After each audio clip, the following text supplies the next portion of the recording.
especial para a gente, pois esse dia ele deixa explícito para todos a nossa visão de igreja, a visão missionária. Então, é isso que nos agrada, saber que não é só a nossa visão, é a visão de todos vocês que estão conosco também. Então, isso me deixa muito feliz em saber que nós não estamos só nessa missão. Vocês estão conosco, nós estamos juntos. E no que diz respeito à missão, o propósito para o quê? Resgatar vidas para Cristo. Mas o propósito da missão é evangelizar. Deus, Ele não nos mandou salvar, Ele mandou evangelizar. E eu estou estudando um pouco de neurociência para passar para os meus alunos.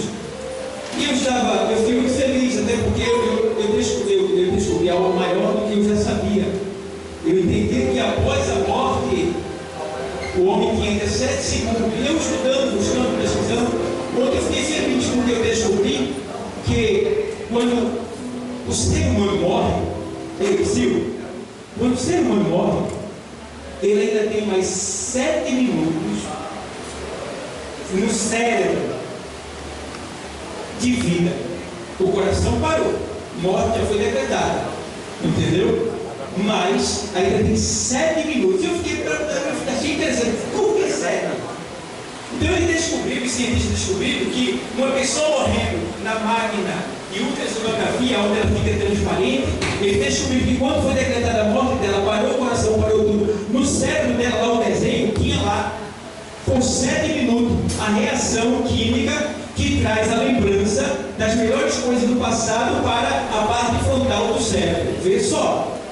Que quer dizer que quando a pessoa é decretada a morte dela, é possível ainda que ela esteja ainda ali, tendo a oportunidade de lembrar das melhores coisas que ela viveu, e dentre essas coisas, ela vai lembrar do quê? Da pregação da palavra que ela ouviu, porque ela sabe que morreu, né? E está tendo aquela rápida oportunidade. Vê bem? Por isso que a Bíblia diz em Romanos 10, aqui, o 10 e o 13, ele diz, porque todo aquele que invocar o nome do Senhor será salvo. Todo aquele, não tem exceção, todo aquele que invocar o nome do Senhor será salvo. Invocar quer dizer chamar. Todo aquele que chamar será salvo. Vê bem? Eu acho interessante que o que a gente precisa fazer é só evangelizar, é só pregar. E a gente às vezes é negligente nessa ação. Eu me lembro de um ateu, um ateu, não cria em Deus, e ele estava trabalhando com um irmão, ele não sabia que ele era crente, e depois de muito tempo ele descobriu que aquele irmão era crente. E aí o ateu disse, você é crente? Você é cristão? Ele disse, sou. Eu não sabia. E você fica calado, você não faz nada. Ele disse, é porque eu sou um pouco tímido. Aí o ateu disse para ele, olha, se eu acreditasse no Deus que você acredita, e se eu cresce que existe o inferno para todo aquele que morre sem Cristo, eu não pararia um só minuto de pregar essa palavra. E eu iria tentar trazer todos os meus amigos para esse Deus que você acredita. E o crente olhou assim para ele, vê só, que situação. Então, um ateu deu uma aula, né, de incentivo para aquele crente. Nos anos 80, na Assembleia de Deus, tem uma história no livro, dos anos 80 da Assembleia de Deus, que diz que fala de um jovem da igreja batista, que tinha muito desejo de fazer missões. E a igreja não podia enviar ele ainda. E por mais que ele pedisse ao pastor, o pastor dizia, aguarda, não podemos te enviar agora. E passou-se o tempo, ele juntou um dinheirinho, né?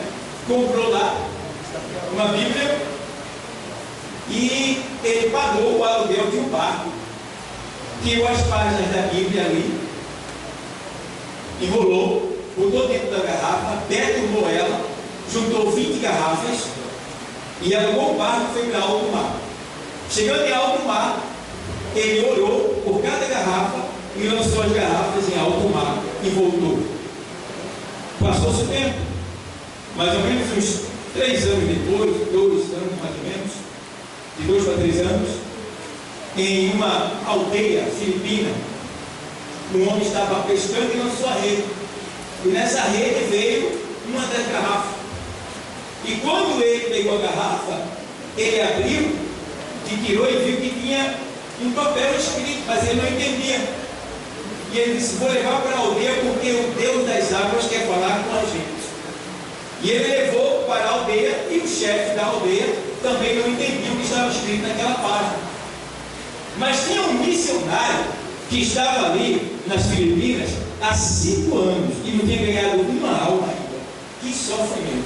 Eita, Jesus! Não tinha ganhado uma alma ainda. E souberam que ele estava ali e disseram: olha, tem um missionário aqui em tal lugar, manda chamar ele. E mandaram chamar o missionário. E quando o missionário veio, ele viu que era uma página do Novo Testamento. E quando ele começou a ler, ele se entendeu que o Deus das águas, lá na mente dele, né, estava mandando que eles se curvassem e aceitassem Jesus como Salvador. E bom, naquele dia, a aldeia em peso se converteu.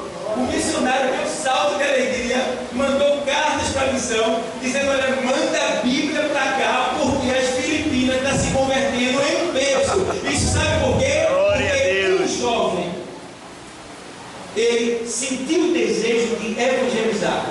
E embora sendo impedido, mas ele não parou, ele não desistiu, ele foi avante. E com a ação dele, ele ganhou milhares de pessoas nas Filipinas, porque isso é que demonstra o nosso amor.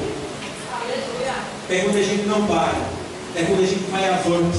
Então, irmãos, não para, evangeliza, porque lá no céu vai ter muita surpresa. Infelizmente, vai ter crente que você não vai ver lá. Tomara que não seja você. Já perdoou? Está amando? Está vivendo o Evangelho? Tomara que não seja você. Vai ter muitos crentes que você não vai ver lá.